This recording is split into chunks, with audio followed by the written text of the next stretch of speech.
Hey guys, Paul Massetta here with RisingEntrepreneur.com. And first thing I want to do is give a special shout out to that fish in the background. My son won that fish at a carnival almost 2 years ago. Now, anybody that knows anything about goldfish that you win at carnivals, they usually die in 2 weeks. This thing is still going strong. This guy is still pulling through after almost 2 years. He was about that big when we got him, and he's getting bigger and bigger. So, anyway, the reason why I wanted to shoot this video was because I recently went out to dinner with a couple of friends, and we went to this restaurant, and I happen to know the waiter in the restaurant. And the way that I know the waiter is that he used to work out in one of the gyms that I used to manage, and we became, pretty good friends. And so when I was working there, he had been working in this restaurant for like the past 10 years. He had a great paying job, made a pretty good living just waiting tables. I mean, this is a high-end restaurant. And when I worked at the gym with him, he was telling me that his real passion and really what he wanted to do was to design jewelry. So he started going to classes to learn how to do this. And this was probably about 3 or 4 years ago, but he was going to school every night and learning the art of designing jewelry. And his goal was to eventually leave, save up enough money, leave his job, and start running and owning and operating his own jewelry designing business. And every day he would come in and talk to me about how passionate he was and how this is really what he wanted to do and how the time just disappeared when he was in the class. So he knew that this was the direction that he needed to take with his life. And I went to see this guy in the restaurant last week, 3 years later. And I asked him, I'm like, how's your jewelry business going? And he said it was pretty much still the same.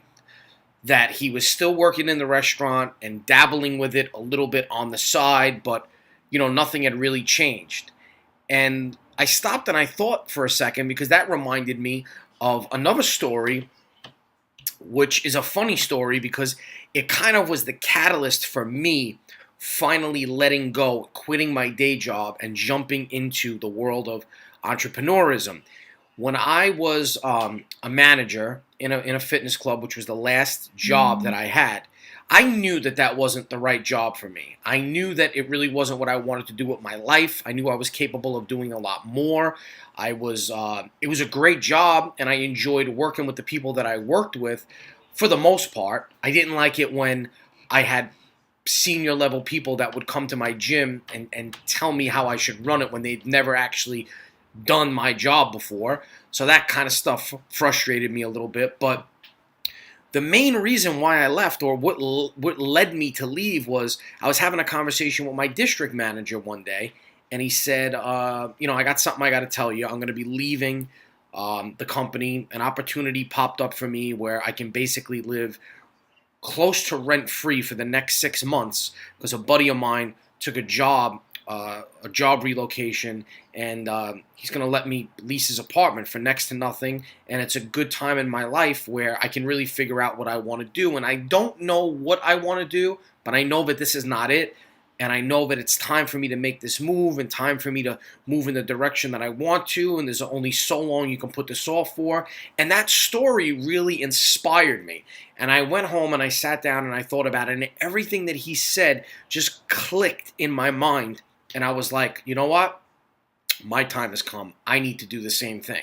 And so the next day, he called me up with the new district manager that he had in his office with him.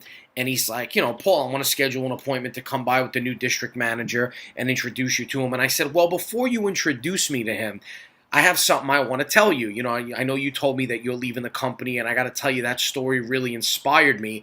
And he must have had me on speakerphone, and he picked up the phone, I guess because he didn't want the other guy to hear what we were going to talk about. And he said, well, hold on a minute. I need to talk to you about that. I'm going to come by and see you tomorrow. And basically, he came by, and the short version of the story is that he decided not to leave. They offered him another position, and he decided that he was going to stay, so they talked him into staying with the company, completely abandoned all of the dreams, aspirations, and everything that he had told me the day before. And I said, well, that's good to know, man, but you know what? I'm quitting anyway. It's time for me to give my notice. And here I am, 3 years later. This guy's still working for the same company, doing the same thing. So here's my point in all this. The stories that I just told you about these two individuals, unfortunately, make up the majority of people that are out there working at jobs, doing things that they really don't want to do, and doing things that they're probably way overqualified to be doing. So my advice to you is this. If you really want to pursue entrepreneurism, you want to go out on your own, you got to start with a plan, that's for sure. And people always ask me what my plan was. Well, there's two things I'm going to tell you. I am a planner. I'm a very strategic, analytical person. I like to go into every single thing that I do with a plan, okay? But with that being said, there's an old saying that goes, the best way to be in business is to be in business.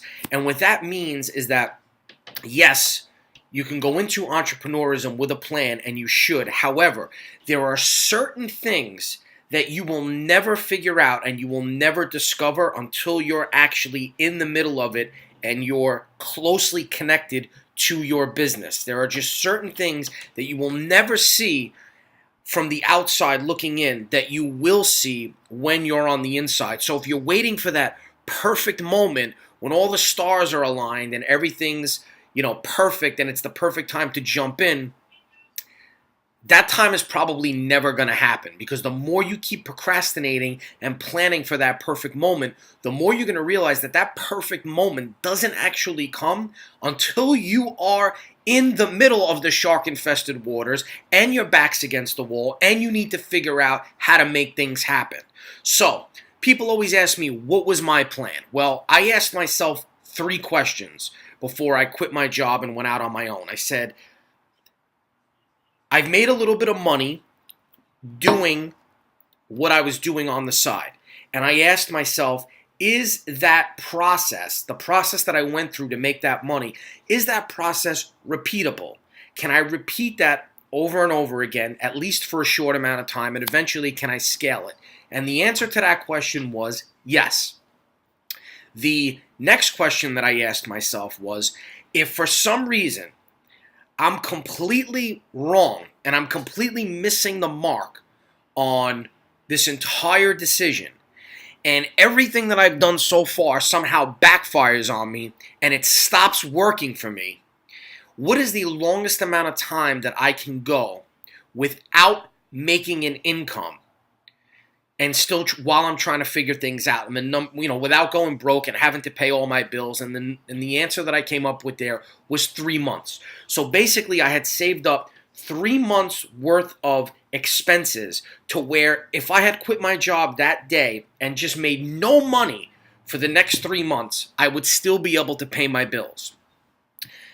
The next question that I asked myself was, in the worst case scenario, what is my backup plan? Could I go back and find another job? And the answer to that was another yes. I came from the fitness industry. I was a salesperson in the fitness industry, and then I was a manager in the fitness industry. And in that industry, experience and results trump everything else. They trump education.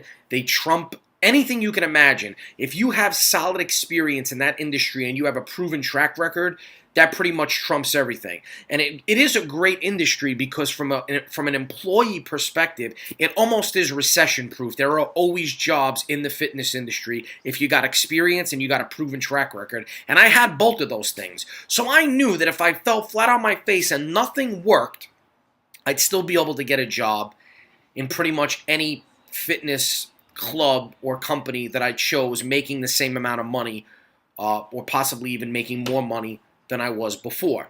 But here's the thing, even though I knew that I could always fall back on that, that wasn't my plan, and I also knew that I would figure things out within 3 months, because when my back is against the wall, I'm a pressure player. I respond well to pressure. When I know that I got to get something done, I do it. And when I got to figure out the solution to a problem, I will rack my brain until I figure out the solution to that problem. And as an entrepreneur, that's one trait that you should at least have, or you should have somebody on your payroll, or your partner should have that ability to think and react under pressure. Now, the beauty of this is, if you can do that, you will be able to identify those new opportunities and those windows that you wouldn't be able to identify if you were on the outside looking in. So it's a great quality to have, and you'll expand your business and you'll learn, and there's really no better teacher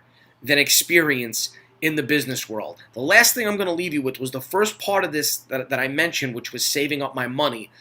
You should have at least 3 months worth of expenses saved up before you jump into any business, for two reasons. Number one, that safety net is going to make you feel a little bit more comfortable with what you're doing. Number two, if you happen to fall flat on your face and you don't know what you're doing, it's basically going to be the thing that saves your life and saves your family's life. It's going to be your life preserver.